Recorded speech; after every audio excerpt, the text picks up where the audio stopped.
la sección de comunicaciones sobre comunicación, educación, inclusión e integración. Y algunas palabras sobre mí: soy personal investigador en el área de periodismo de la Universidad de Valencia. Soy extranjera, como ya se puede ver, soy rumana, así para los que no me conocéis, y es un gran honor, para decirlo así, estar aquí con vosotros y no sé, trabajar juntos todos estos temas de exclusión del otro, porque es verdad, es un debate muy amplio y lo estamos viviendo desde varias perspectivas y varios ámbitos. Le voy a dar la palabra a Jessica, que forma parte también de la organización. Es un gran placer trabajar juntas en esto.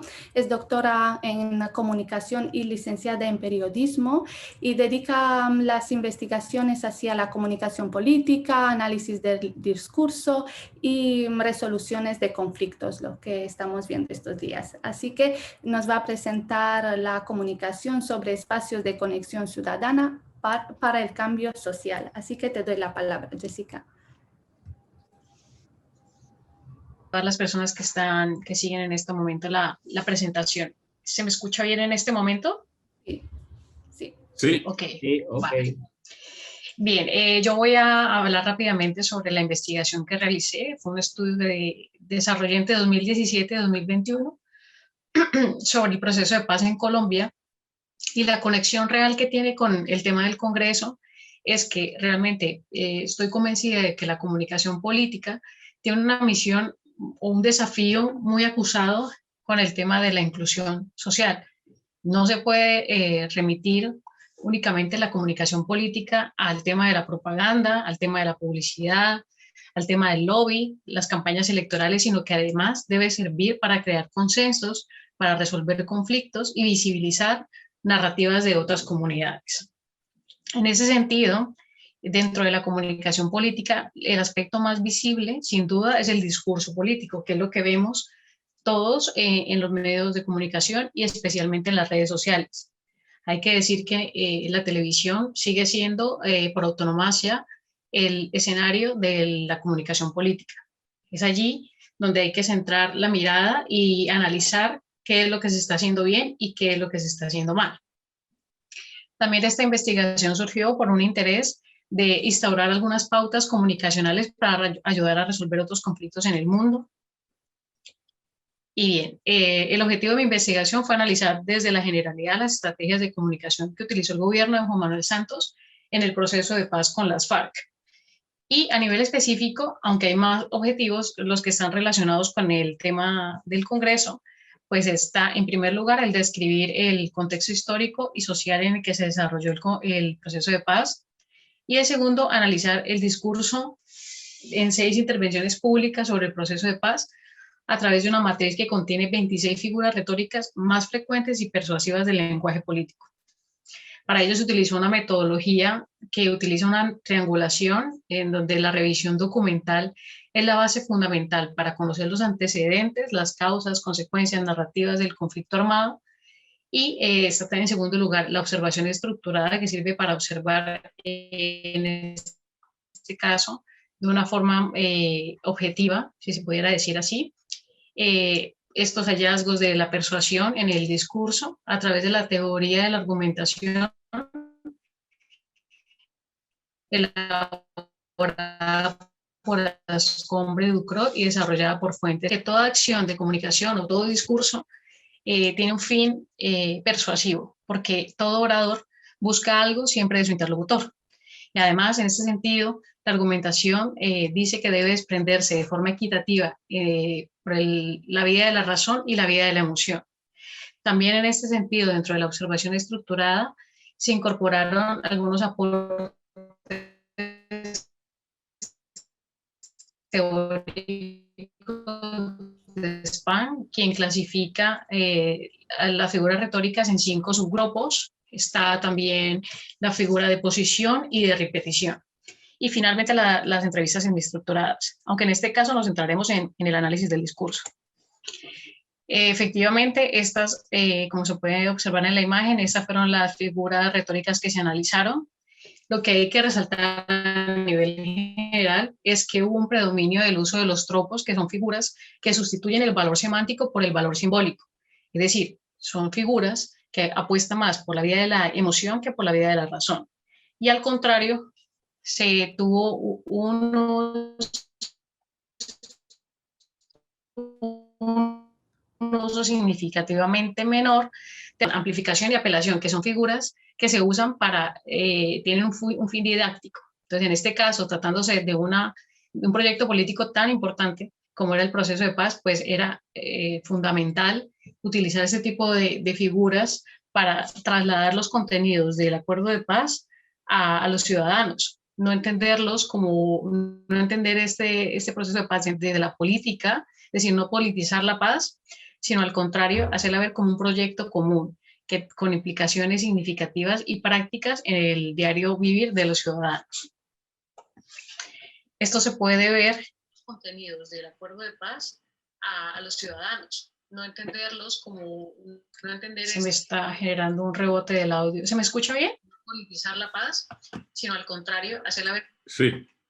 Ok, bien, dentro de los resultados, pues me he permitido traer algunos fragmentos de los discursos analizados para poder apreciar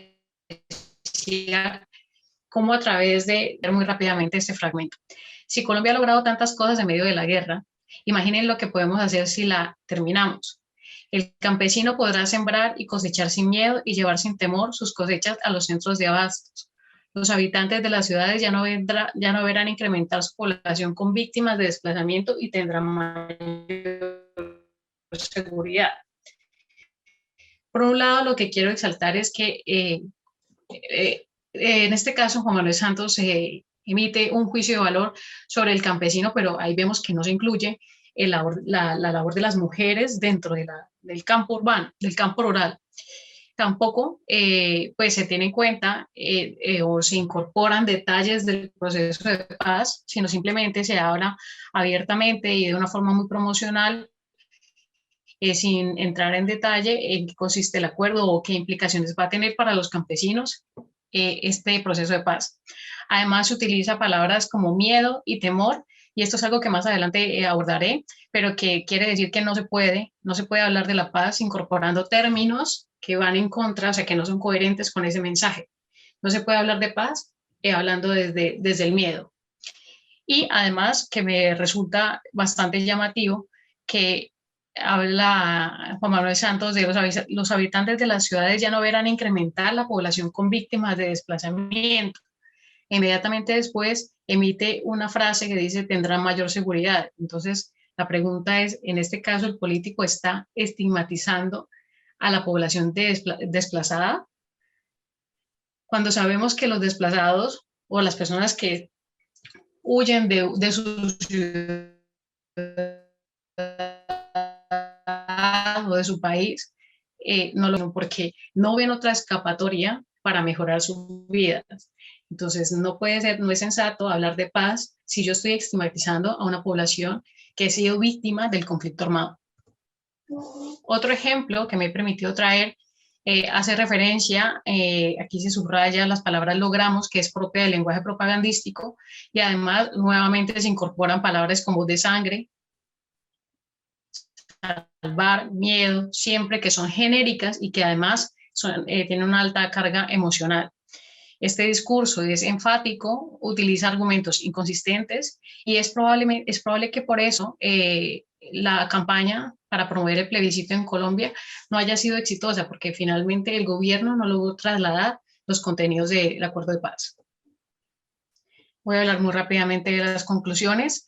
La comunicación es un agente de cambio social, no es simplemente un elemento de la negociación fundamental, sino que además es un cambio, como lo dice Canel y Chudson, no debe remitirse únicamente a la emisión de mensajes, sino que debe apoyar el consenso, a generar sentido de ciudadanía, y esto es muy importante, hay una responsabilidad muy grande a nivel de la política y a nivel de los gabinetes que apoyan el ejercicio de la comunicación política. Para alcanzar la paz es necesario crear nuevas narrativas que incluyan los contextos de las comunidades afectadas. Y esto pasa por las comunidades víctimas, las comunidades LGBTI, las minorías étnicas, las personas con diversidad funcional.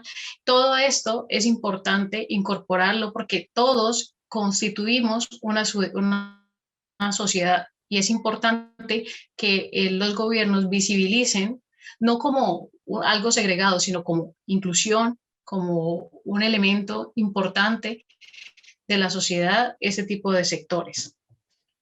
No abordar la paz ni ningún proyecto político desde lo urbano, porque no tienen las mismas condiciones de vida las personas que viven en las ciudades que las que viven en el campo. La participación ciudadana y la pedagogía, los proyectos obsoletos deben estar creados desde los contextos locales. No se puede, el líder político no puede formular políticas o programas desde lo que se imagina que es necesario para sus comunidades, sino son las comunidades las que deben participar, ser autoras de su propia transformación y liderar proyectos para que se programas. Y por último, los líderes deben expresar la conexión con las comunidades a través tanto del ejercicio como de su discurso. Esto es muy importante. En este sentido, dentro de la comunicación para el desarrollo y la comunicación educativa o la de educomunicación ha sembrado grandes bases teóricas para incluir todas las poblaciones, la participación, la generación de ideas y programas desde las comunidades. No se trata únicamente de desplegar desde el gobierno comunicaciones a nivel de mítines o a nivel de redes sociales, sino que debe haber una implicación social y real en la que las comunidades tengan participación para formular sus proyectos. A ver, ¿qué más puedo decir? Lo importante es no polarizar, que eso es algo importante en el tema de la comunicación para la paz, no convertir la paz como un proyecto político, porque puede generar adherencia por parte de los ciudadanos a la condición de la imagen pública del líder, y esto puede afectar realmente un proyecto, como ocurrió en el caso del gobierno de Juan Manuel Santos. Yo creo que por tiempo voy a dejar ahí. Muy bien, gracias por la presentación. Sí, así que si después al final vamos a dejar un poco de tiempo, si pensáis preguntarle algo a Jessica ahora, o yo me apunto las preguntas y las ideas para el final. Perfecto. Si os parece bien. Y si no, lo podemos hacer ahora también. También como quieran. Si hay preguntas ahora mismo. Y si no, dejamos a Marta y a María, si me apunte bien, que haga su presentación. María del Carmen y Marta Fuentes de la Universidad Autónoma de Barcelona nos van a presentar su trabajo sobre repensando la inclusión y la mediación intercultural en la educación superior. Así que, pues... Hola, buenos días. Buenos días. Hola, buenos días. Voy a iniciar yo. Deciros muchas gracias por dejarnos participar en este evento, y quizá vamos a iniciar una mirada un poco distinta a la que ha venido saliendo tanto ayer como a lo largo de esta mañana, ¿no? Ayer se habló bastante de la diversidad funcional y hoy Soledad Arnau nos ha hablado de la cultura de la violencia, de la vida independiente, de las propias diferencias que hay entre el propio feminismo, y hemos estado viendo bastante de algunos términos, como podía ser el término de la discapacidad, ¿no? Y luego con Nuria y con Asun hemos entrado en otros términos, hablando también del diseño universal de aprendizaje. He citado esto para dar un poco justificación y dónde tiene cabida lo nuestro. Nosotros nos vamos a fijar en otro colectivo, no tanto en la diversidad funcional, que también existe, sino en la diversidad de colectivos que nos están llegando a la universidad. Estamos hablando de muchos estudiantes internacionales que nos están llegando en las universidades, y esto también nos crea cierta angustia, ciertas maneras de proceder que a veces nos alejan de la inclusión que nosotros desearíamos, ¿no? Y es en este marco donde nosotras tres nos ubicamos. Somos 3, intentaremos ceñirnos bastante al tiempo, a pesar de que vamos a intentar hablar las 3. Quería hacer una mención especial a Laura. Laura es compañera nuestra de un proyecto que lo veis en pantalla, que se llama SIA China U, que no me voy a extender en ello, sino que me voy a focalizar mucho en lo que estamos haciendo, ¿no? Es un proyecto que está liderado por varias universidades europeas y en concreto la Universidad Autónoma de Barcelona participa a través del liderazgo llevado a término por Mari Carmen Espín y yo misma, Marta Fuentes. Este año se han incorporado algunos estudiantes en prácticas, entre ellos está Laura.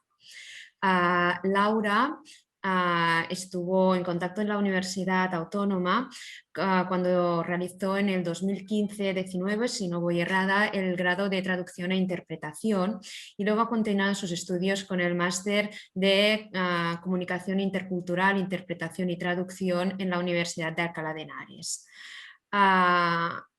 Veréis que ella nos va a exponer una experiencia concreta que vivió cuando estuvo en la UAB y también ahora en sus prácticas nos ha ayudado en la recolectación de algunos datos y en algunas interpretaciones. Es por eso que queremos hacerle un agradecimiento especial porque es el primer congreso que participa también, ¿no? Y por lo tanto creo que ya que atendemos a diversidad, pues también es importante hacer una mención especial.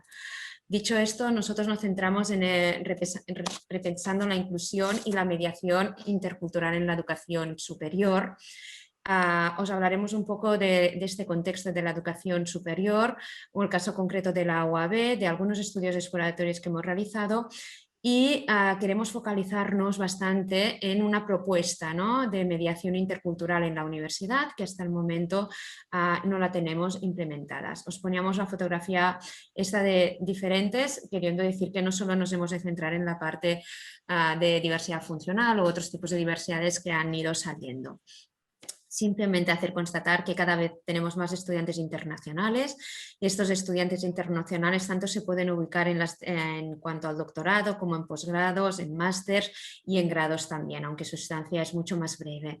Y en concreto nosotros estamos trabajando ahora con el colectivo del estudiantado internacional chino. ¿Vale? Podríamos haber elegido cualquier otro colectivo porque todos tenemos nuestras propias peculiaridades que hacen que tengamos que fijarnos en ellos cuando queremos hacer una real inclusión social y académica. Hemos elegido este colectivo porque creemos que si conseguimos la inclusión real de este colectivo conseguiremos muchos otros colectivos porque realmente tienen unas características que lo diferencian bastante del resto de estudiantes europeos. Al tener cada vez más estudiantes en nuestras aulas o bien el personal administrativo en sus ventanillas, crece un gran desconcierto entre nosotros, porque muchas veces no sabemos cómo actuar, no conocemos la otra cultura y hay ciertas actitudes que nos llaman la atención o que no sabemos cómo hacer frente. Ante esto empezamos un sinfín, digo sinfín porque aún estamos en ello, de debates tanto entre el profesorado como con personal administrativo, como con estudiantes nacionales y locales, como también con estudiantes chinos, ¿no? ¿Qué es lo que queríamos? Pues profundizar un poco en las percepciones que teníamos entre nosotros, un grupo que estábamos trabajando en innovación docente y queríamos, y como veis, profundizar en estas percepciones iniciales.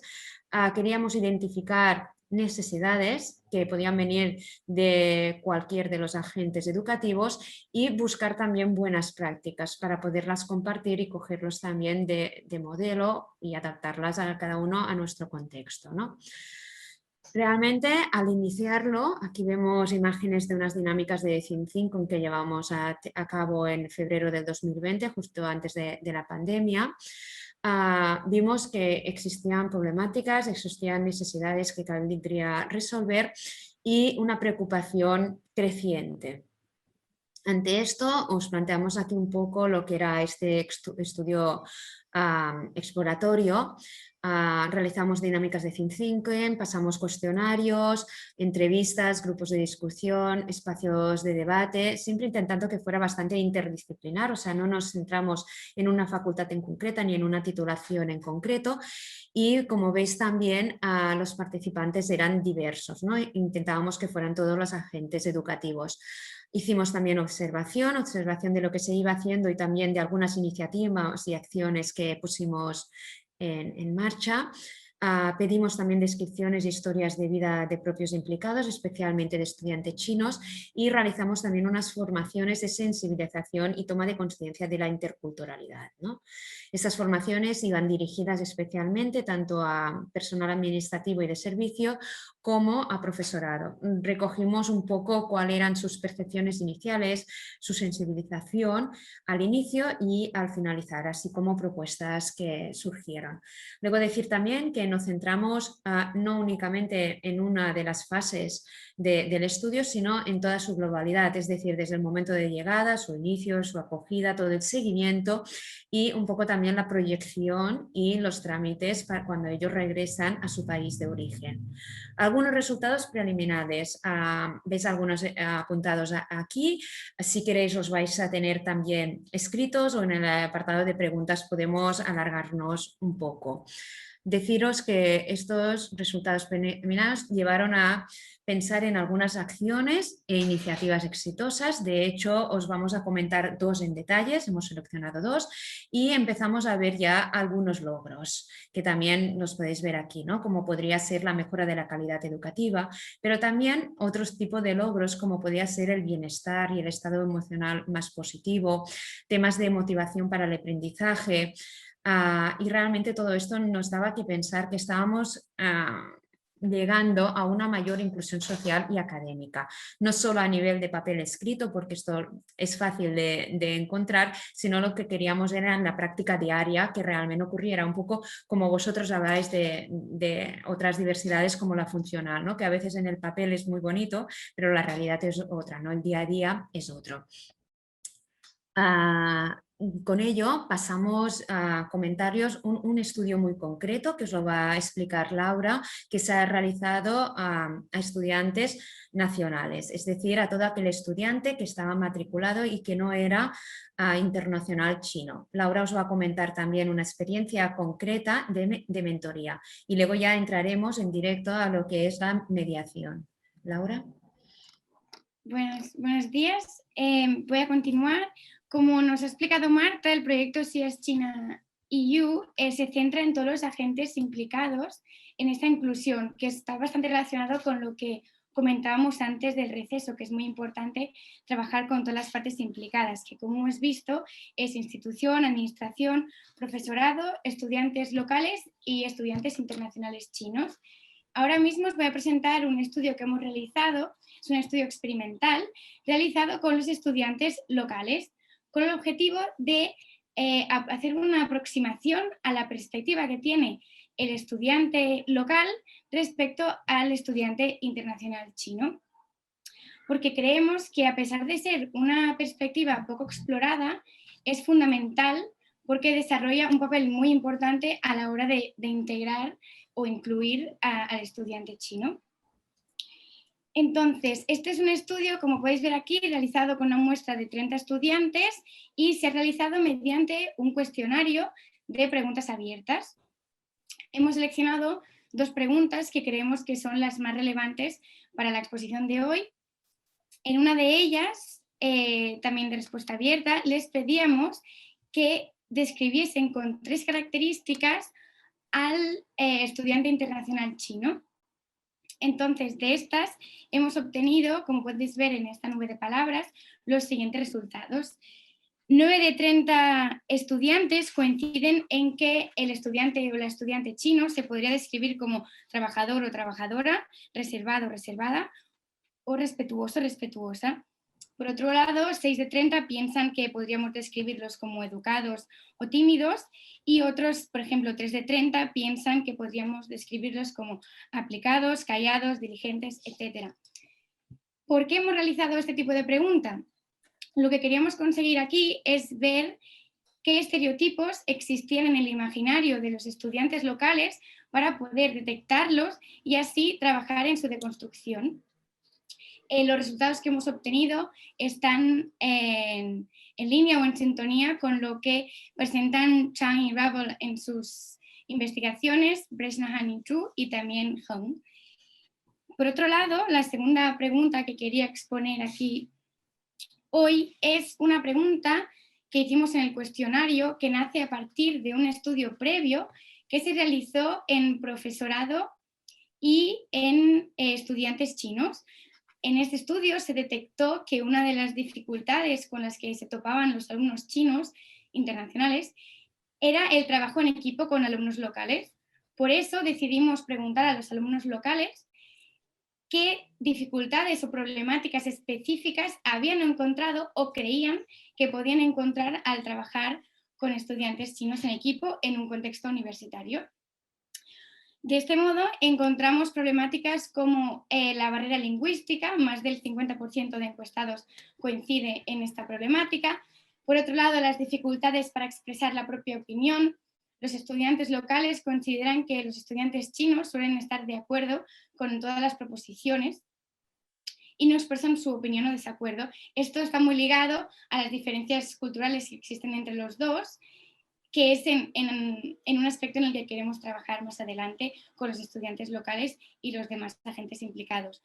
Por otro lado, vemos también cómo tenemos, se presentan dificultades como la falta de comunicación, la falta de iniciativa, que está bastante relacionado con los adjetivos que presentábamos en la nube de palabras anterior, formas de trabajo distintas, metodologías distintas, ritmos de trabajo distintos y sistemas educativos distintos.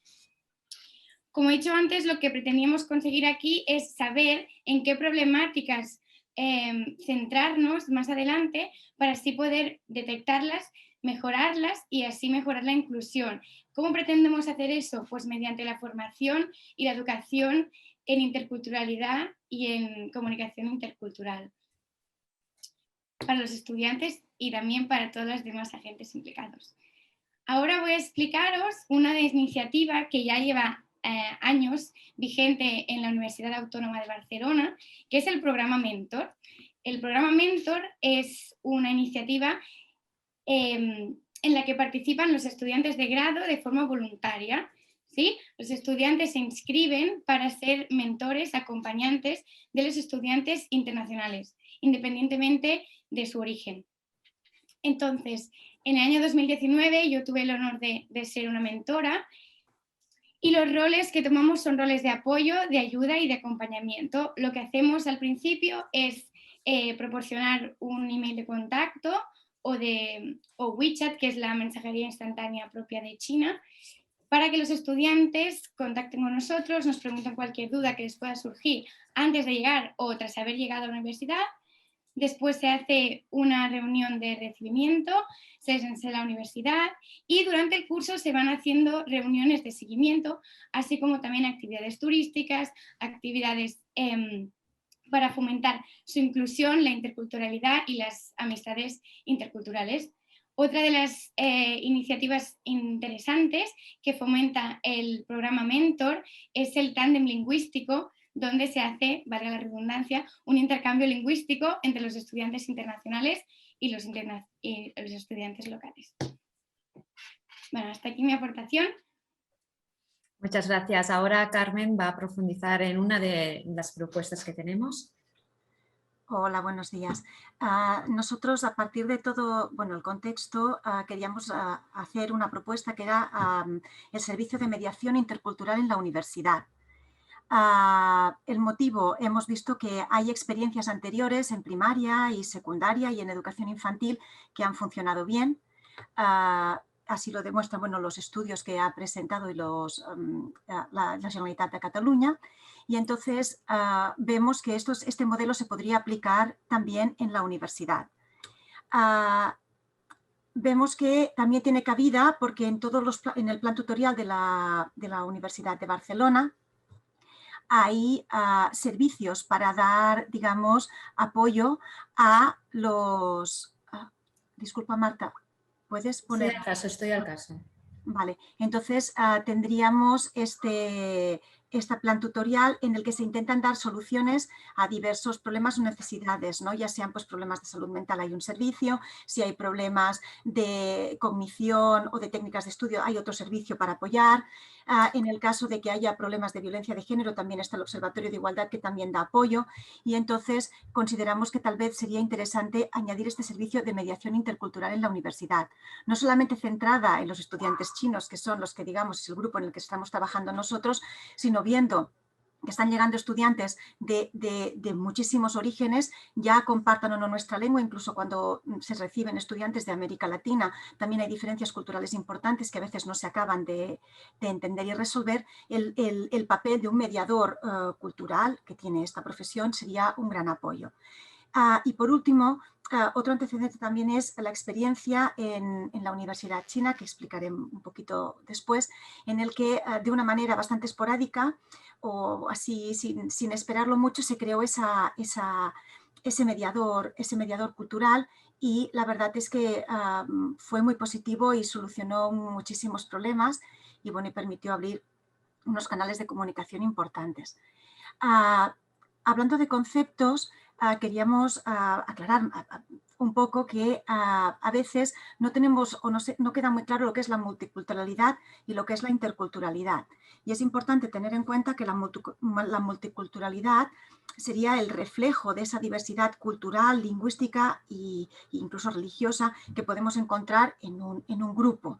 Y cuando hablamos de interculturalidad ya estaríamos hablando de esa interacción positiva entre el grupo autóctono y el grupo foráneo, que en este caso pues serían todos los profesores, PDI y estudiantes locales, y después el grupo foráneo serían estos estudiantes extranjeros que llegan a nuestro espacio de educación superior con una manera de trabajar y de estudiar muy distinta, y con una cultura también muy distinta.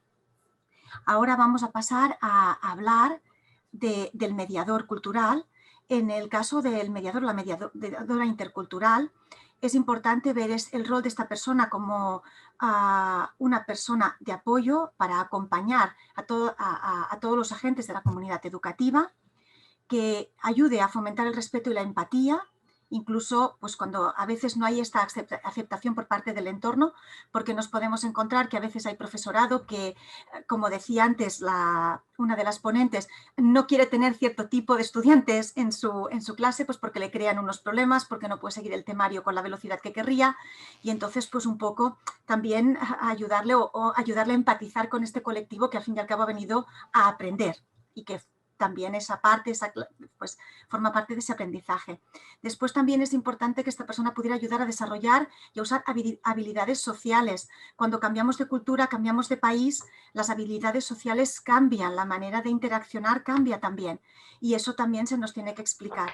A veces consideramos que, como estamos hablando de adultos, que además son profesores universitarios, estudiantes universitarios, todas estas habilidades sociales y comunicativas ya las tenemos que conocer. Las conocemos en nuestro entorno, pero no en otros entornos, ni sabemos cómo son en otros grupos, y a veces esto causa malos entendidos, importantes a veces.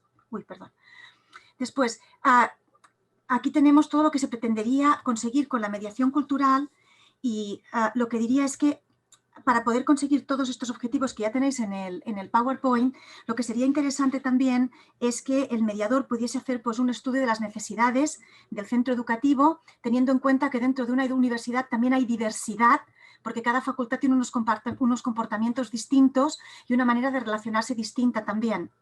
Por tanto, tendríamos también que analizar toda esa, digamos, subdiversidad dentro del centro educativo. Es importante también que acoger y acoger a todos los centros que serían receptores y todas las instituciones que hay involucradas y los agentes en la universidad. Sobre todo porque a veces los primeros que acogen no son los profesores, son el personal administrativo, que no conoce la lengua, que se encuentra con estos estudiantes que no conocen nada de ellos y con los que apenas puede comunicarse. También como competencia transversal sería interesante añadir la educación intercultural para dar conciencia, ¿no? Y a todo esto nos podría ayudar este mediador o esta mediadora. Después también facilitar información y recursos. A veces es tan simple como saber dónde acudir y qué hacer en un momento muy concreto. Y ya por último, favorecer la participación de todos los agentes. Entonces, haciendo todas estas acciones, consideramos que sería posible conseguir todas las, bueno, pues todos los objetivos que se plantean aquí. Y ya por último vamos a pasar a hablar de dos iniciativas. Una es la que se hizo en la Universidad China y otra la que se está haciendo en estos momentos en la Universidad en la Facultad de Traducción de la UAB. A ver, esta experiencia es una experiencia personal. Yo estuve primero estudiando en China del 2001 al 2003 y después ya estuve trabajando en una universidad china del 2003 hasta el 2014 y en este periodo, sobre todo en el último, a partir del 2007 al 2014, pasé a ser la asistente del decano del Instituto Internacional para el Intercambio de Cultura. La creación de este cargo fue bastante, fue la necesidad. Empezamos, pues es importante decir que en China, a diferencia de aquí de España, se segrega a los profesores y estudiantes extranjeros, viven en un edificio distinto, suelen ir a clases en lugares distintos y según las carreras que eliges no estás siempre trabajando o estudiando con el colectivo chino. Entonces, la primera cuestión fue, yo era la diversa, era la diferente porque trabajaba en un colectivo todo chino, menos yo cuando llegué a esa universidad, en este instituto, al que después se fueron incorporando más profesores por los proyectos que se fueron creando. Y entonces, aquello que pasaron a ser los cafés de por la tarde o los tés para hablar de todos los problemas que iban surgiendo entre los extranjeros y los alumnos y los estudiantes chinos, pasó a crearse este cargo. Se le dio apoyo a los profesores extranjeros de cosas muy simples, vida cotidiana, maneras distintas de vivir, maneras distintas de evaluar, maneras distintas de relacionarse con los estudiantes que a veces no hablaban en clase, que a veces se sentían muy incómodos, se quejaban por acciones que hacían los profesores extranjeros y nadie entendía muy bien el porqué. También llegó un grupo importante de 15 estudiantes peruanos que se tuvieron que integrar, que tenían que convalidar un curso escolar y las expectativas no eran las que traían y también se tuvo que hacer mucho trabajo en esto y en ayudarles a que se entendiesen con los profesores chinos y que cada uno viese las necesidades de los demás. Y aquí también estábamos en esta diversidad y creyendo, bueno, que vas a China, que te tienes que adaptar, pero a veces es un poco de un toma y daca, ¿no? Que todo el mundo tiene que adaptarse un poquito. También era importante en la parte de la interpretación que querría destacar el que hace de mediador cultural no siempre hace de traductor e intérprete, es decir, es una de las muchas funciones que puede tener el mediador para evitar pensar que el mediador solo se dedica a hacer de traductor e intérprete. Son cosas distintas. El mediador puede traducir e interpretar, igual que el intérprete en algún momento puede hacer de mediador cultural. Entonces son roles distintos que también hay que tener claros. Y con la interpretación nos encontrábamos que a causa de todo lo que era muy jerárquico, toda la jerarquía de la universidad, cuando estudiantes o profesores tenían que hacer interpretaciones con cargos, no llegaban a interpretar todo el problema que podían encontrarse los profesores extranjeros para, digamos, suavizarlo y evitar. Y entonces empezaron a pedir que fuera yo como persona extranjera quien hiciera de intérprete porque pensaban que a lo mejor yo podría expresar mejor lo que ellos querían decir en chino sin maquillarlo, digamos, porque no tenía esa necesidad de asumir toda esta jerarquía. Y todos estos eran problemas pues, que fueron apareciendo.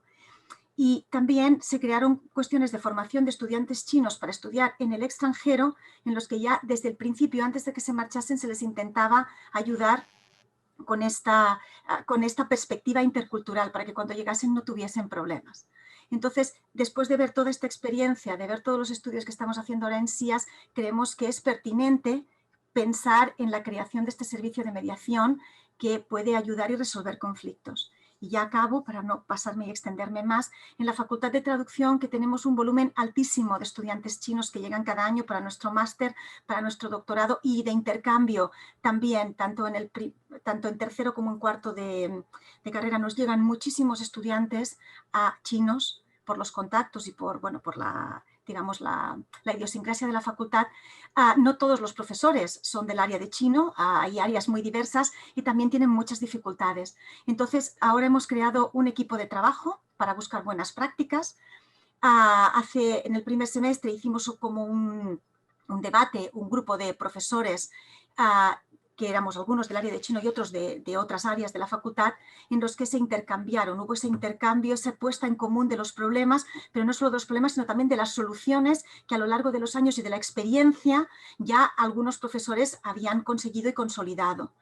Y entonces esto llegó a pensar, que ahora estamos pensando en ello, en hacer un mentor entre profesores, es decir, que aquellos profesores más experimentados con este colectivo puedan volcar su conocimiento a profesores, o lo mismo pasaría con el personal administrativo que lleva más tiempo, para evitar ya conflictos que ya se han tenido antes y de esta manera poder atender mucho mejor la diversidad de este colectivo y también la diversidad del colectivo de administrativos y profesores. Hay que decir que los estudiantes en general de la Facultad de Traducción están muy abiertos a toda la diversidad cultural, entonces no es un problema realmente con estos estudiantes locales porque ya están acostumbrados a viajar, ir a otros países y entonces ellos mismos tienen esta experiencia. Pero si entre el profesorado y el personal administrativo nos encontramos con todos este gran problema de la diversidad en las que todos nos tenemos que incluir y encontrar nuestro espacio. Y con esto ya acabamos esta exposición, os damos las gracias y si tenéis dudas, pues esperamos que las expongáis después. Muchísimas gracias por vuestra presentación, tanto a Marta como a Laura y a ti, Mari. Y yo me he sentido identificada ya que hace 5 años estaba aquí como alumna Erasmus en el área de periodismo y 5 años más tarde la inclusión y la integración que también ha sido, no sé, tanto por la universidad como por mi padre, estoy ahora profesora dentro del área. Es verdad, es difícil, no es fácil, más en áreas que no son de traducción y donde la gente conoce el idioma. Es que nadie sabía cómo tratar una rumana o un italiano porque somos diversos, por lo menos en periodismo habían puedo decir, de todos los rincones del mundo. Y os agradezco y me parece muy bien esta idea de mentor. Pero lo vamos a dejar, si nos da un poco de tiempo al final, para presentar el siguiente compañero que va a presentar hoy, Henry Steven. ¿Estás aquí con nosotros? Sí, buen día, me escucho. Vale, viene de la Universidad de Valencia y tiene una ponencia sobre construcciones sociopolíticas e identitarias de inmigrantes colombianos en España, revisión de la movilización y luchas transnacionales. Y te quería preguntar si quieres compartir alguna información o será un debate abierto. Voy a tratar de... Muy buen día. Hace un momento tenía un problema acá para conectarme y no estaba muy bien. Pero sí, muchas gracias. Voy a tratar de poner una presentación. Muchas gracias. Entonces, bueno, me presento. Yo soy Henry Steven Rebolledo. Yo soy de Colombia. Me encuentro en este momento en Valencia. Perdónenme.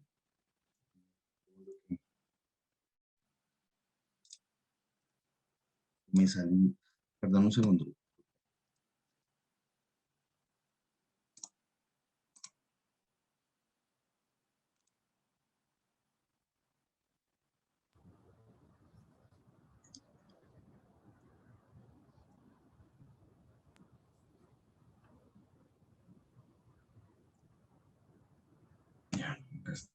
Creo que ahora sí, ¿verdad? Disculpe. Sí, sí. Vale, yo me encuentro haciendo el doctorado en Ciencias Sociales en la Universidad de Valencia. Llegué este año. Inicialmente, bueno, he denominado de esta manera a mi investigación, el ejercicio que estoy realizando en este momento.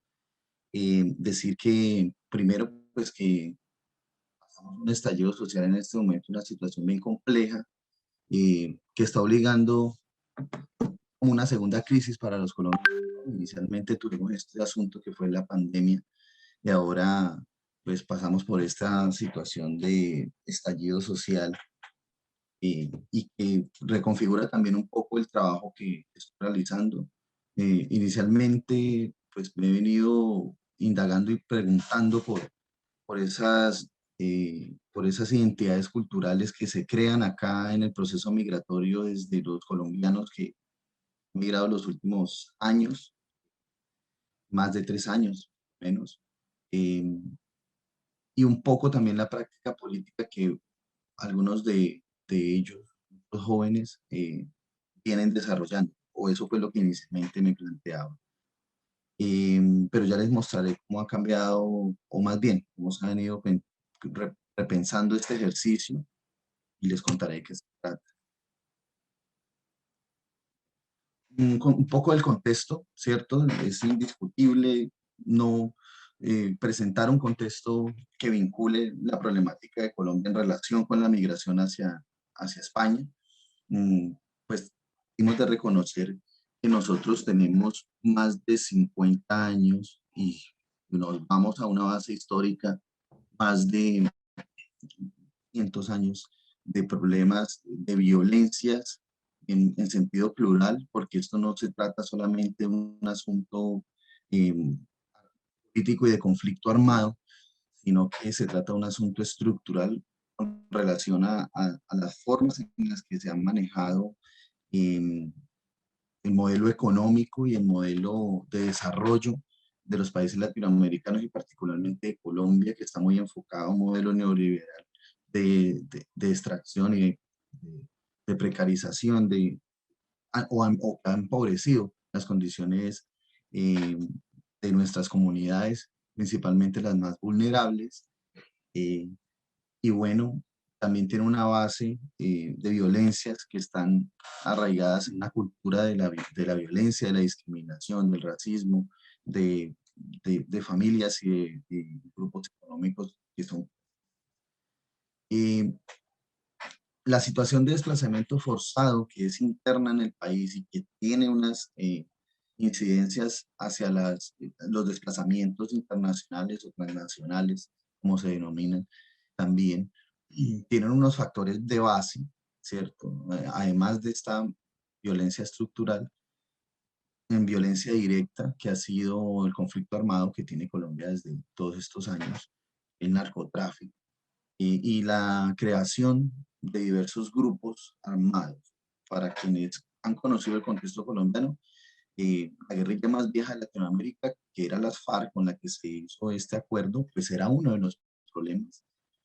Pero también hay otros movimientos insurgentes de guerrillas, ELN, y bueno, otros que se han venido misturando y que han aparecido, por ejemplo, en las urbes, y también los movimientos ilegales, con algo de legalidad, puede decirse, como son los movimientos, las guerrillas paramilitares, que están o han estado aliadas con las fuerzas militares oficiales y también con alguna representatividad. Todo esto con en base al narcotráfico. Pues, esto genera no solamente desplazamiento interno de nuestras comunidades, poblaciones campesinas, indígenas, afro, niños, familias, adultos mayores, dentro del país, sino que ha generado que Colombia hoy por hoy, o hace un año, en el informe del ACNUR, pues sea el segundo país con más refugiados y que sea el desplazamiento hacia países como España, el que tenga como factor que, por ejemplo, las comunidades afrocolombianas de los departamentos de Nariño, Valle del Cauca, Chocó, bueno, toda la costa pacífica también, se encuentren acá dispersos en comunidad. Unos datos también de España. Bueno, España tiene una representatividad alta en términos de migración. Es de los 20 países con mayores perdón, bueno, estos son datos de Colombia. Colombia es el segundo país que aparece en este informe de la OIM del 2018 como el segundo país con más desplazamientos internos por conflictos y otras situaciones, y está también como segundo en la cifra de migrantes del 2019. Quería hablar un poco de España para decir que España tiene gran número de colombianos. Sí, es el primer país de Latinoamérica con migrantes, y pues también hay que decir allí que de esta población de colombianos, los jóvenes son una gran población. Es decir, eso representa muchas cosas que, bueno, más adelante analizaremos. Bueno, pero este estudio que se plantea en sí está más relacionado a preguntarse por este fenómeno de las juventudes colombianas que son migrantes, ¿sí? en relación con los procesos de construcción social que hacen sobre su experiencia migratoria. Tienen una base de desarrollo cultural, tiene una base de identidad cultural que se mantiene con su país de origen, pero que también se reestructura pues en este caso en España, pero sobre todo en los países de Europa, porque habrá que decir que dentro de los estudios que he venido revisando, también hay una movilidad fuerte de la juventud migrante dentro de varios países de Europa. Se pregunta por la forma en la que se construyen esas identidades culturales, las prácticas sociales y políticas de los jóvenes en este país. Hay unos horizontes conceptuales en los que no me detendré, ni he puesto tampoco flores, porque en realidad está en construcción permanente. Sí tendré que decir que las nociones frente a la juventud están guiadas por los estudios culturales, que ven a la juventud no como una franja etaria, sino como una condición social, histórica, cultural y política, en la que se pone un actor social clave en el desarrollo después de la modernidad, que es el joven.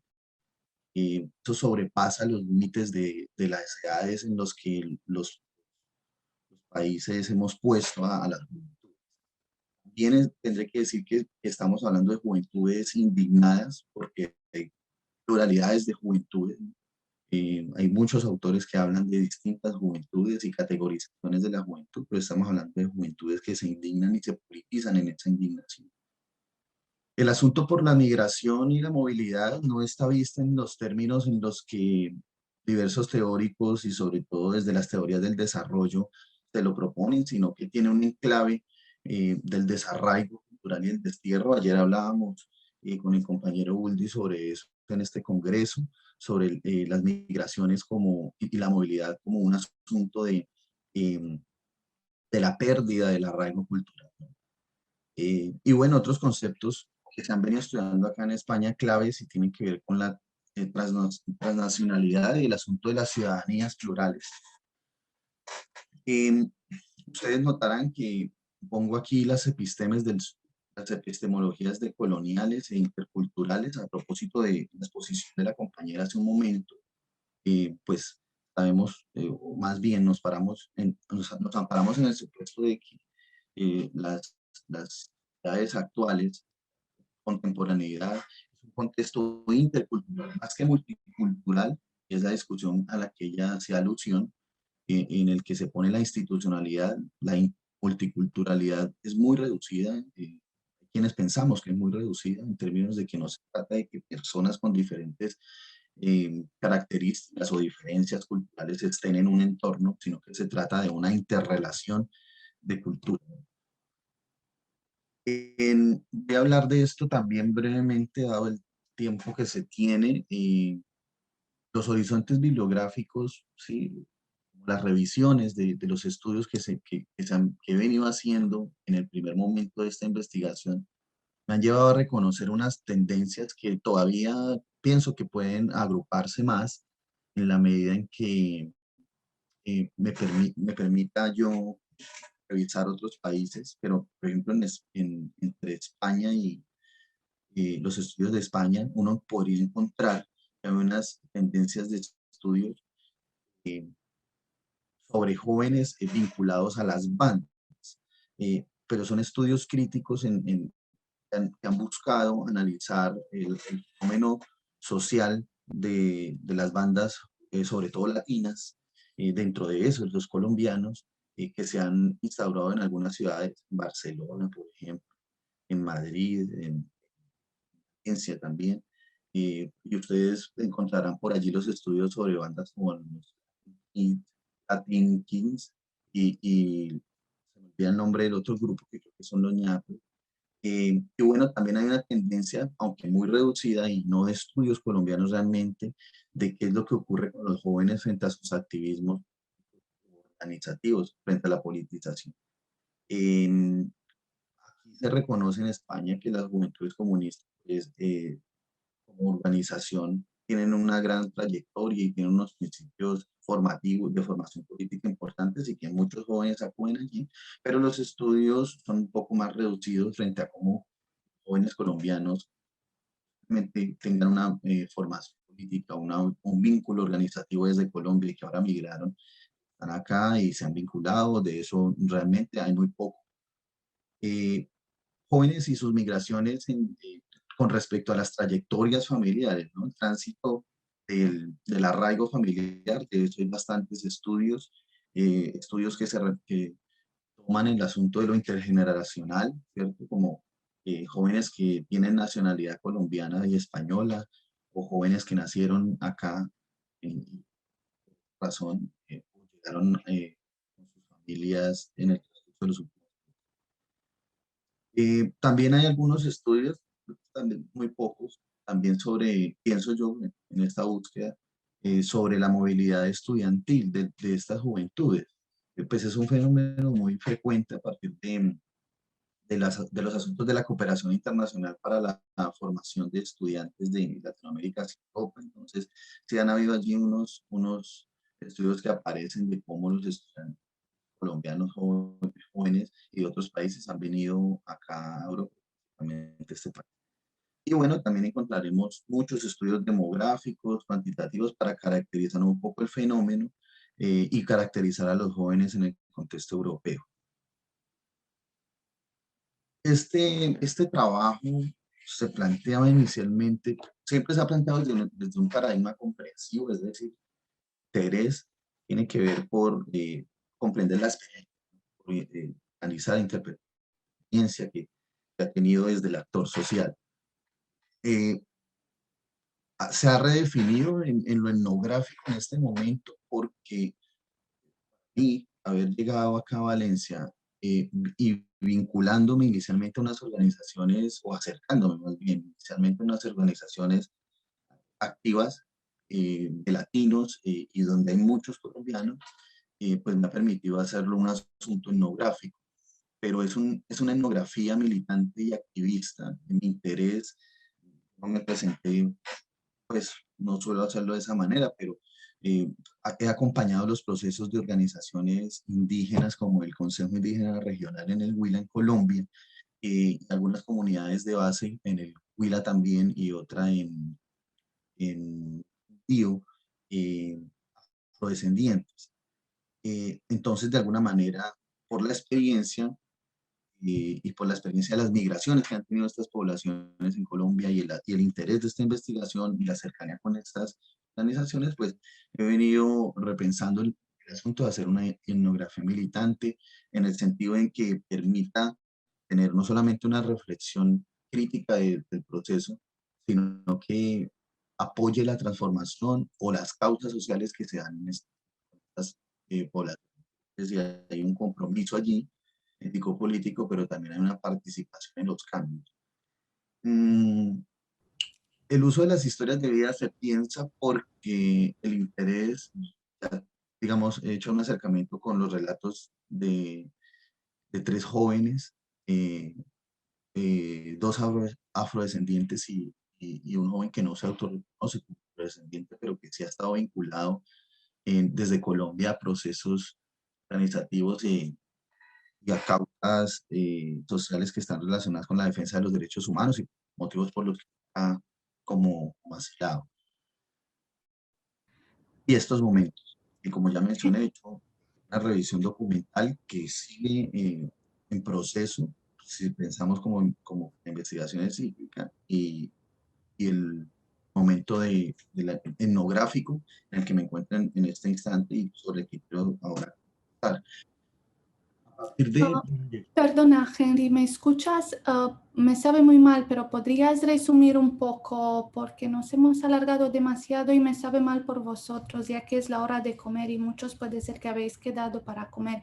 Si podrías, que ha sido muy detallado la metodología y nos ha parecido muy bien, pero si podrías pasar a los resultados, y si no, por la tarde, cuando igual voy a moderar la mesa donde estaré yo, podremos retomar algunas ideas, si te parece bien. Yo lo digo solamente por vosotros, porque Tranquilo.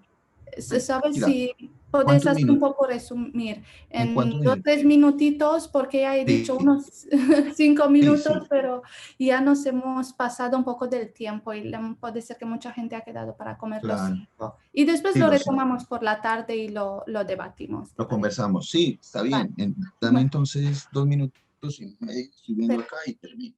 Igual ya llegaba a ese punto para poder hablar de esto, que es las asociaciones con las que me he ido como relacionando. Principalmente de estas últimas 3, y a partir de lo que acontece en este momento en Colombia, acá se hace un activismo fuerte y se conforma el movimiento Movilízate. Y bueno, voy a decir esto muy rápido, y las impresiones y hallazgos de estas entrevistas y observaciones participantes del movimiento. Tenemos unos liderazgos y unos activismos, bueno, si bien a partir del estallido social, que antes del estallido social eran liderados principalmente por adultos. Hay una tendencia del empoderamiento y el liderazgo femenino, y eso, bueno, tiene unas razones que después conversaremos, pero a partir del estallido social los jóvenes se han movilizado, al menos acá en Valencia y en Madrid, por formación de las organizaciones, sobre todo a través de las redes y las comunicaciones, y plataformas principales como el Facebook, como el Twitter y el Instagram han podido movilizar y realizar algunas concentraciones.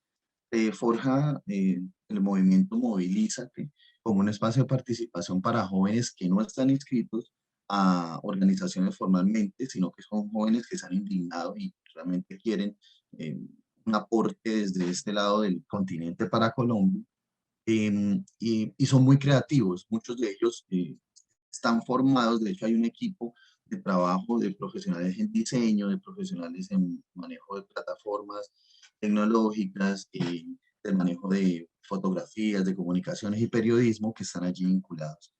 No hay una adscripción política definida, eso es algo curioso que hemos venido encontrando. Y bueno, habrá que pensarse cuáles son los impactos sociales de la pandemia en esto. Yo les voy a mostrar esto ya para cerrar y luego conversaremos. Les dejo más bien como con la provocación de ver cómo una causa social, ¿verdad?, puede movilizar en este momento unas juventudes que han estado tal vez acomodadas, adormecidas, poco indignadas. Realmente lamento no haberme presentado antes porque tenía problemas tecnológicos, y es un poco de la presentación que quería.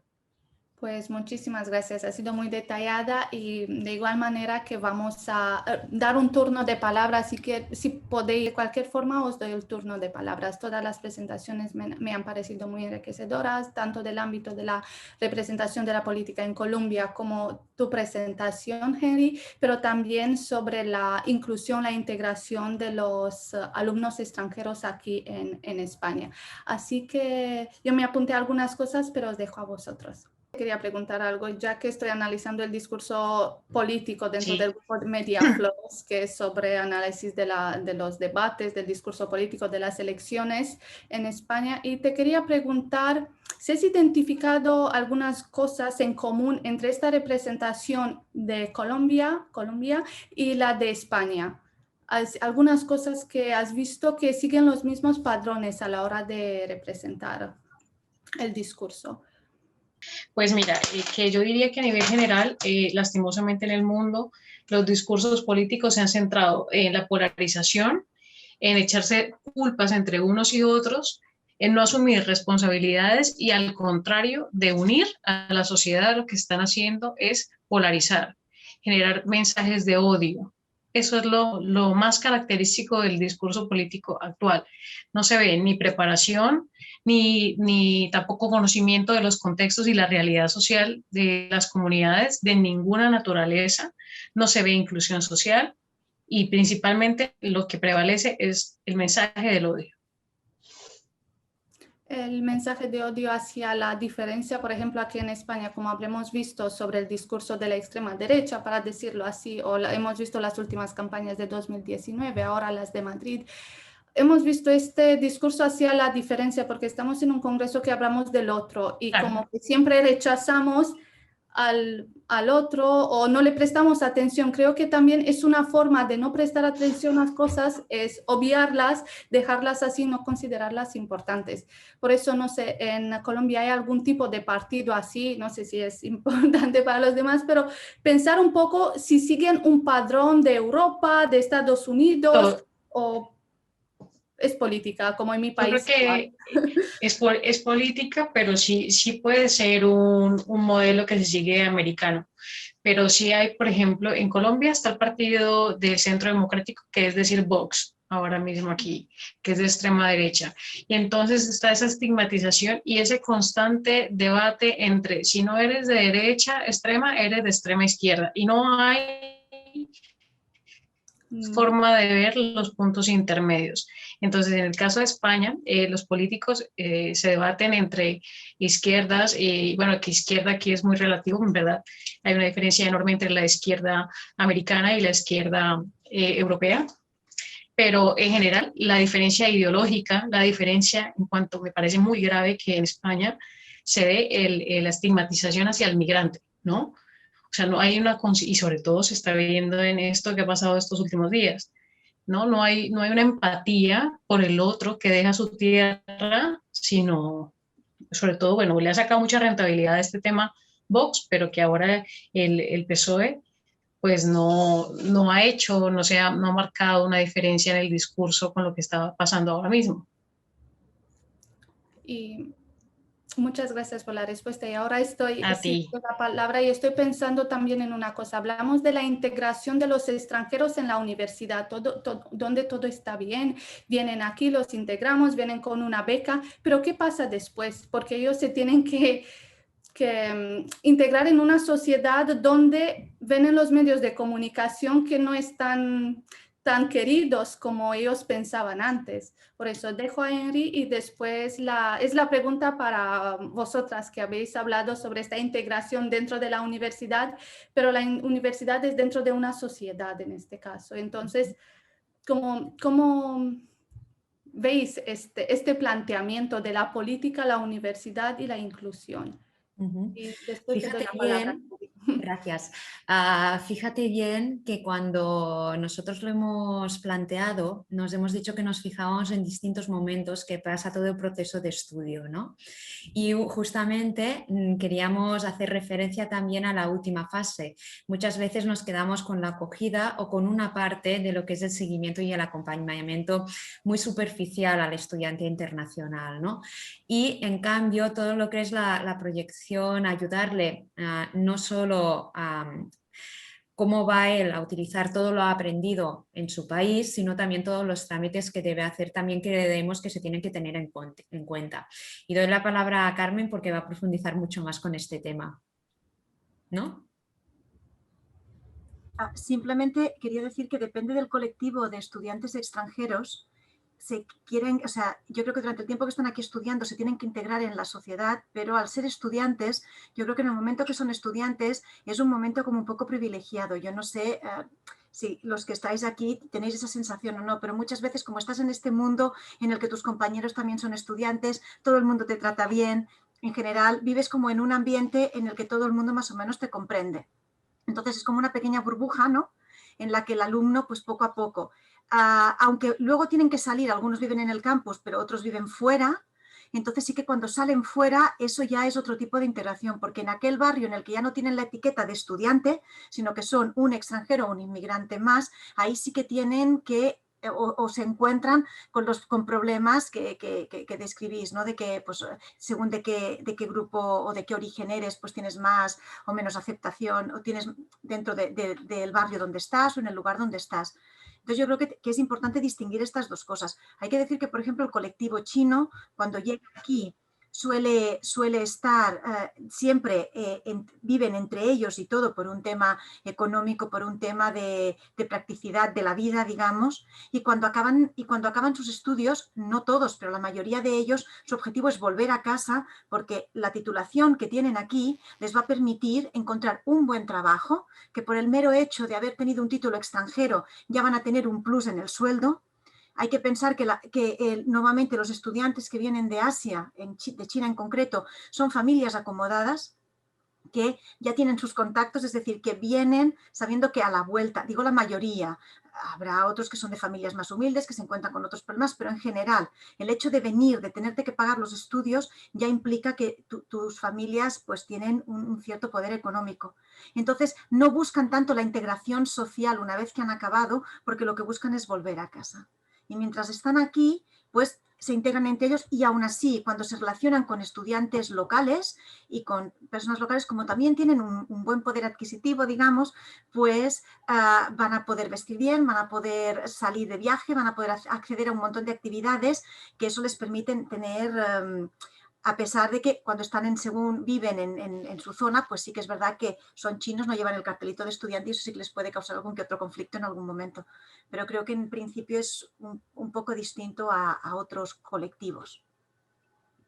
Gracias por la respuesta. Sí, estoy analizando justo estas las categorías de migrantes y cómo están vistos los migrantes rumanos en comparación con otro tipo de migrantes. Entonces sí que te estoy entendiendo muy bien cuando me hablas. Es verdad que dentro de la universidad yo he vivido como alumna Erasmus y ha sido todo muy bien. Y una vez he tratado de tener un contrato en la universidad, han aparecido otros problemas, ya sabéis, de las becas y todo. Entonces ya he tenido que competir con la gente de aquí. Daba igual si soy rumana, chino o cualquier persona. Te agradezco. Y ahora, Henry, que ya te estoy metiendo prisa siempre y perdón porque tú también has hablado de la inmigración y he visto ahí marroquí, rumanos y después ya hemos visto que los colombianos también están una categoría muy importante aquí en la sociedad y vosotros dos, ya que estáis aquí en la presentación. Quería solamente decir algo pequeñito, pero que me sonó mucho en el tema de la comunicación y los discursos, pero me planteaba es que lo que uno puede notar a partir de lo que está diciendo en este momento es que hay muchos discursos que se van a reconfigurar. En este momento no sabemos realmente cómo van a cambiar, cómo van a quedar los procesos políticos en el país. Sabemos que sí van a afectar procesos migratorios y diplomáticos, quiere, porque el movimiento también, a ver, esto que se hace acá y lo que uno ve con las organizaciones es que su interés también es de que piensen en las víctimas que han tenido que salir y la manera en la que se han tenido que aislar y asilar. Y obviamente eso está atravesado por un discurso diplomático muy fuerte de la derecha que ha manipulado también muchísima información respecto a la situación del país. Lo que se percibe es que de parte de las organizaciones es que, por ejemplo, España considera que no ha habido un conflicto, o es el argumento que se les da cuando piden asilo. No ha habido un conflicto porque hay un acuerdo de paz, pero miren lo que ocurre con el acuerdo de paz, un acuerdo no implementado y solamente una de las problemáticas que hay allá, un discurso manejado como lo decía hace un momento. Un discurso que manejan los políticos, después los medios y después la opinión pública, porque nosotros nos informamos de los medios de comunicación. Ya sabemos que todo lo que vemos, esas fotos que has puesto al final, pasan por los medios, por las redes sociales, la gente reacciona y lo deja así, pero finalmente estas comunidades están sufriendo la exclusión de las situaciones. ¿Alguna aportación más? Y a mí me gustaría hacer una aportación un poco a este respecto, porque sí que comentabais las diferencias dentro y fuera de la universidad, por eso me parecía conveniente comentar que la necesidad que considero y que varios estudios consideran de que exista un mediador intercultural en todos los ámbitos de los servicios públicos, que es una profesión que no está reconocida, pero que sin embargo es esencial para que todas las personas tengan un acceso igualitario a estos servicios. Por servicios públicos entendemos el ámbito sanitario, judicial, educativo y todas esas facetas, integrando de este modo tanto al personal administrativo como, o sea, siendo un vínculo, un puente entre el personal administrativo y la persona que acude a este servicio. Eso es todo. Sí, así es, me parece muy buena idea. Es que esto lo pienso que también se necesita un presupuesto para que Y entonces entramos en otros debates. Estoy pensando que bien había sido tener un mediador que me ayude y no tocar a todas las puertas y que me las tiren en la nariz, y creo que nos ha pasado más personas, pero que un mediador sí que sería incluso para cosas muy pequeñitas, pero para nosotros cuando llegamos en otro país, en un país de acogida, todos parecen mucho más ampliadas por este sesgo que tenemos del otro, del recién llegado. Pues me parece muy bien todas las aportaciones. Luis, ¿querías decir algo?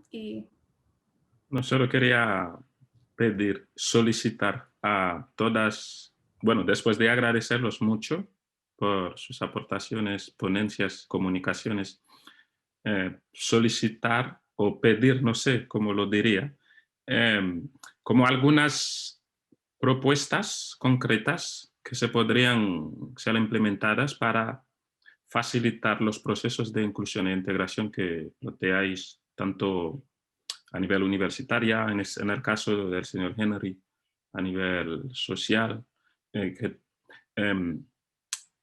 Jessica también a nivel social, incluyendo, tú creo que tu ponencia también va en la misma dirección a nivel social e universitaria, ya que has vivido los dos. Eso nos ayudará a, entre todos, llegar a un consenso, porque al final del Congreso, uno de los objetivos que nos planteamos es poder recoger estos elementos como propuestas para que no se queden solamente en una comunicación y poder hacer que sirvan de insumos para otros y proponerlos a instituciones o personas que quieren seguir esa misma dirección para producir frutos. Nosotras teníamos previsto, lo digo también para no extendernos mucho ahora, pero podemos responder, elaborar el texto extenso y ahí incluir pues algunas propuestas y procesos concretos, incluso la voz de gente que ha vivido esto, ¿no? Como pequeños comentarios de lo que han incidido. Si os parece bien, tampoco sé cómo tenéis previsto lo del texto completo, si todos lo hemos de realizar, solo una selección y nos vais a avisar quién. Bueno, era una pregunta también que quería realizarlos, ¿no? Pero ya que ha salido ahora la pregunta esta, creo que es oportuno, ¿no? Porque si realmente dais la oportunidad de poderlo poner en el texto escrito, creo que también va a ser enriquecedor para todos los que asistimos, más el resto del público. Si quiere contestar, Ana Pop. Sí, Anastasia y Ana Pop, es que todavía le cuesta a la gente decir Pop, que se me tomen en serio, que es mi apellido. Sí, nosotros pensamos recoger toda esta parte más divulgativa, porque es verdad, los trabajos científicos siempre quedan ahí, son muy bonitos, los leamos, nos citan, pero la idea es poner un poco en práctica. Al final de este congreso vamos a reunir todas las ideas, por lo menos en un formato para poder tenerlo como unas propuestas para el futuro. Entonces esto Luis, lo plantearemos y os informaremos a través del correo, el formato y todo, cómo lo vamos a gestionar. Vale, yo voy a dar unas luces muy rápidas sobre la pregunta que ha hecho Luis. Por ejemplo, desde lo que en mi caso compete, que es la comunicación política, creo que es importante darle espacio, brindar espacios desde las instituciones a los líderes de las comunidades, es decir, las lideresas, lo más ultra local, es a lo que se le debe dar prioridad, porque son esas personas, los líderes de las comunidades, los que conocen las necesidades realmente de sus contextos locales. Eso en primer lugar. Ahora, como jóvenes y como no jóvenes, creo que no debemos esperar a que todo lo haga el gobierno. Entonces es importante convocarnos, reunirnos, crear consensos desde la ciudadanía y además hacer veeduría, es decir, revisar cómo comunican y cómo establecen encuadres los propios medios de comunicación, ya que está evidente que los medios de comunicación no van a hacer su tarea de generar contenidos que filtren ideológicamente, porque lastimosamente dependen de las empresas y de los intereses políticos. Entonces somos los ciudadanos los que debemos empoderarnos y empezar a ser críticos frente a los contenidos que se divulgan en los medios. Gracias, Jessica, por la buena aportación y el punto final de hoy. Y estaba pensando para la situación del mediador, que lo que se podría hacer, sé que es una iniciativa de la Universidad Autónoma de Barcelona, de vosotras, pero para darle más voz y que hablamos de este tipo de atraer, lo podemos escribir a forma escrita y juntar más universidades. Tenemos la Universidad Jaime I, donde vienen muchos de los ponentes de hoy, de la Universidad de Valencia, y creo que plantearlo desde distintas universidades del país, porque es verdad que cada universidad lo gestiona de una forma, pero lo tenemos que mirar a nivel nacional, porque estas personas le tocan ir a Barcelona o a Valencia o a Salamanca, por ejemplo, pero que todos tienen que tener como este tipo de mediadores. Sé que dura y van a ser un proceso bastante costoso, pero que lo tenemos que plantear, sí, desde las propias universidades y después a nivel nacional para toda España. Y os digo por la propuesta, que me ha parecido muy bien y sí. Yo solamente quería añadir que esta propuesta del mediador se había pensado, claro, a escala pequeña, porque nosotros estábamos trabajando a escala pequeña, pero sí que estoy de acuerdo que es una figura que igual que ya en casi, bueno, yo ahora no me atrevería a decir, creo que en la Comunidad Valenciana también tenéis esta persona, el mediador, en primaria, en secundaria y en infantil. Es decir, que los padres, sobre todo porque es allí donde creo, no me atrevería, pero creo que en algunos momentos está, claro, nosotros aquí en Cataluña sí que existe, y que tú cuando estás trabajando en secundaria puedes, o en primaria, a la que tienes un problema con una familia, un problema en el sentido de comunicación, lo que sea, puedes pedir a ese mediador que venga a ayudarte. Entonces aquí en nuestra comunidad autónoma sí que está bastante institucionalizado, pero solamente para lo que sería la secundaria obligatoria. En cambio, porque es donde las familias intervienen más, digamos. Pero sí que es cierto que se podría hacer esa petición desde aquí para ampliarlo y poderlo aplicar en otras universidades. Creo que es tan necesario en Barcelona como lo pudiera ser en Madrid o en La Rioja o en Cantabria. Quiero decir que la problemática existe con colectivos distintos, incluso con colectivos latinoamericanos, que tenemos aquí dos representantes, que creo que ellos, por el hecho de hablar español, no siempre la cultura o las cuestiones culturales son iguales y los problemas aparecen igual. O sea que en este sentido creo que merece la pena hacer esto extensivo. Se podría hacer, creo yo, vaya. Un apunte: el mediador en infantil, primaria y secundaria en nuestro territorio, que depende de la Generalitat y así, tanto en pública como en privada, generalmente no recae o no es contratado, por decirlo de algún modo, por las instituciones, por las escuelas, sino que viene desde el ayuntamiento. Lo digo también por el tipo de política que hay, ¿no? El ayuntamiento directamente por una sección, un departamento específico de la Generalitat de Cataluña.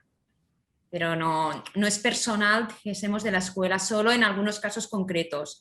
Mientras que cuando existe el mentor o otras figuras de asistente para diferencias funcionales, entonces sí, que ya pasa a formar parte del centro, ya sea contratado o por la familia o por la escuela, o muchas veces por el AMPA, la Asociación de Padres y Madres. Yo quisiera, aunque no he expuesto en ese tema, pero la verdad que me parece muy valiosa esa propuesta, y considero además que podría hacerse creo que todas las universidades de España cuentan con un departamento de cooperación para el desarrollo, que podría gestionarse becas de prácticas, o sea, hacer un grupo de becarios que se dediquen exclusivamente a eso, pues de ramas de la educación o psicopedagogía, para que se dediquen a adquirir experiencia y de paso hacen este rol, ¿no? O también se pueden pedir subvenciones por parte de grupos de investigación. Si ustedes están dentro de un departamento, pueden pedir una beca exclusivamente para ello. Me parece súper valioso y necesario, y las felicito por esa iniciativa. Así es, gracias. Y algunas me sabe mal cortar. ¿Queréis decir alguna cosa, alguna aportación más? Si no, nos vemos por la tarde. Gracias a vosotras y a vosotros por estar aquí, acompañarnos y apoyándonos en este proyecto.